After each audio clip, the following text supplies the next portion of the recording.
So welcome back to the Royal Berkshire Shooting School for the fourth part of our series on how to become the shot you've always wanted to be in association with Hull Cartridge. In the first episode we covered eye dominance, we then went into gun mount and it was footwork from there.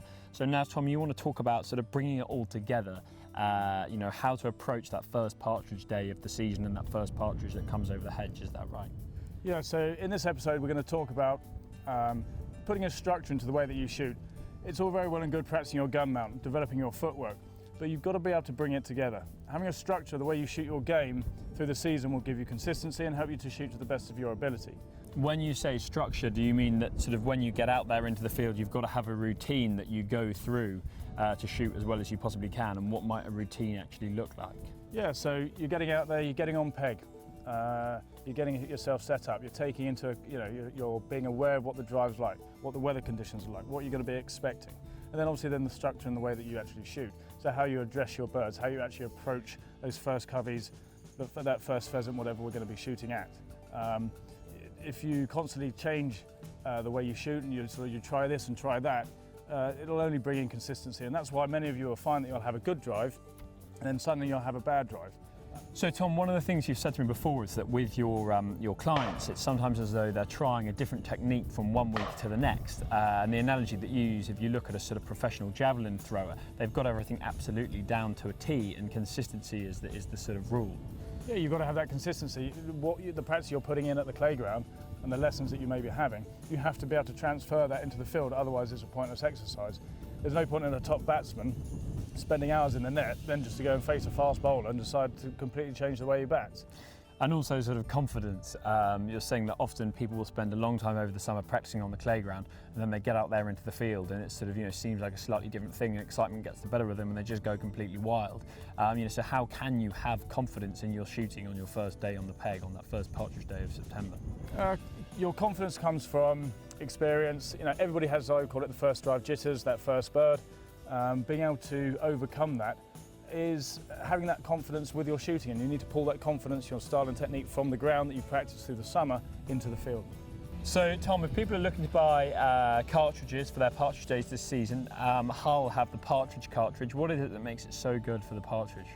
So Hull have specifically developed this cartridge for partridges, hence the name, the partridge cartridge, fantastic name. It's hard hitting, patterns really well, and it's a very good speed. So that's obviously a 32 gram. If you're shooting with a side-by-side, if you've got a bit more taste, you've got a slightly more traditional gun, something like the Imperial game coming in slightly lighter, is that the sort of thing that you would suggest? Yeah, for side-by-side and over and under shooters, I really, really do recommend the Imperials. I've shot a hell of a lot of pigeons with them. They are a superb, and I mean superb, all-round cartridge, and a beautiful cartridge to shoot all day. So Tom, lots of different ways of people to sort of stand on the peg and approach the bird. What is the best way of doing it? What's generally recognised? Okay, so what I find the best form, and what works for me really well, is first of all you can practice this at a ground, just a nice 40-foot, 25-yard bird, a nice driven bird which possibly varies. First of all you've got to think, right, you get to your peg, you sorted yourself out, kit behind you, not in front of you. Okay, so you don't want anything in front of you. You're standing there waiting for the drive to start. Now, while you're waiting, by all means, it's perfectly and very, very safe to stand there with the gun open, but as the drive starts, you want to get yourself ready. We're trying to reduce variables, and we're trying to get that consistency into our shooting. So, Patrick's got to the peg. I'd like you to, with an empty gun, he's going to close the gun for me. Empty gun. With an empty gun. Okay. So it's very easy to be a bit sort of lax here. Okay, but as I said, we're trying to reduce variables. So, by there, arms folded. Okay, Patrick's out there standing relaxed. He's now waiting, looking ready for the drive to start. From this position here, it's very easy as birds start to come to that nice, I call it the address position. The address position is so important. You're trying to reduce the space from here to eyesight, and the muzzles are pointing the direction to which your partridges, for instance, are coming from. Okay, he's now ready for the shot. All right, safety forward. Okay, and we talk about the safety. The safety is push forward before you make the shot. Don't push the safety forward during the shot because you actually don't have complete control. Okay, you're in charge of the gun. Okay, you make the gun safe. Okay, so if you choose not to shoot, you pull the safety catch back. From here, Patrick can just make a nice shot. Okay, he makes the shot. He then comes back down, safety back, pops the gun open. Okay, just as a tip, loading wise, when you've got your pockets, don't load from a bag in front of you. Okay, a good waistcoat. All right, if you're right-handed, you load from your right pocket. If you're left-handed, you load from your left pocket. Patrick will just quickly demonstrate that for me. Okay, so gun's tucked on the shoulder. He has complete control. Loads towards the ground.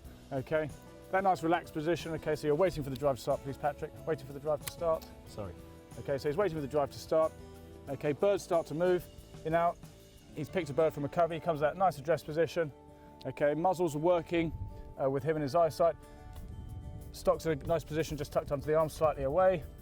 Okay, you ready? Nice shot. And again. Nice shot.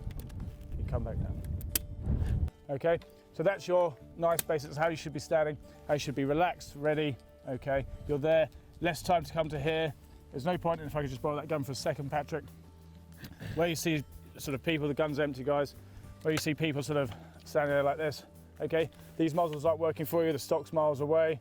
You're standing here like this. Okay, birds are moving, you're going to be rushing. Okay, drive starts, have yourself set. Okay, you're tucked in here like this. If a bird comes straight away, you can actually set yourself up ready. If you choose not to shoot, okay, you just come back to the nice relaxed position. Okay, it's a comfortable way of holding the gun, and it's a nice way to actually give you control and actually keep you aware and in touch of what's going on when stuff starts to move, and you're in complete control, moving like so. And with that address position, where it's tucked just under the arm, what you'll find is you become a gun turret. So wherever you look, okay, those muzzles, okay, when you're trying to pick that bird, will actually start to aid and help you keep that control and actually pick the right bird. Okay, so we've spoken about structure, how we approach each drive when we get to it. We're on peg now. We get to peg, guns out of the slip. All kits behind us, placed well out the way. Cartridge in the right-hand pocket. Patrick's right-handed, left-hand pocket for a left-hander. He's nice and relaxed, waiting for the drive to start. Nice simulated partridge drive. And we're just going to go through a few birds. Out to the left, looking left. That's it, on your left. Shoot the bird on your left. Okay. Gently out to the left, bird on the left. One of the major things that game shooters find is that initial panic, that panic of the drive started, there are birds going over guns, that panic of picking a bird. Again, I say, by the way that we set ourselves up, the way we structure ourselves and the structure our style and technique helps us to actually make that correct judgment, pick that nice bird, make a nice shot, focus on that first shot, enjoy that shot, and then we move forward and actually concentrate on the second bird afterwards. Okay, you ready? Tiny bit more. So in the fourth part of our series in association with Hull Cartridge, we've looked at sort of how to develop a consistent approach to shooting and actually getting out there in the field. By the time we catch up next time for the fifth part, many of you will have been out there for a couple of Saturdays with your syndicate, or Wednesdays if you're lucky to shoot on a Wednesday syndicate, and no doubt people will be making mistakes, as we all do. So Tom, are we going to look at what troubleshooting next time?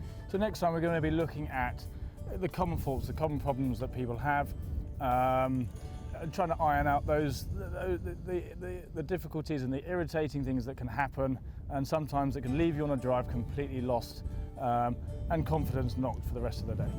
So best of luck from all of us at Shooting Times if you're heading out into the field, whether it's your first season, your second season, or you're sort of 15 years deep in your shooting career. Hope you have a fantastic time. See you next time.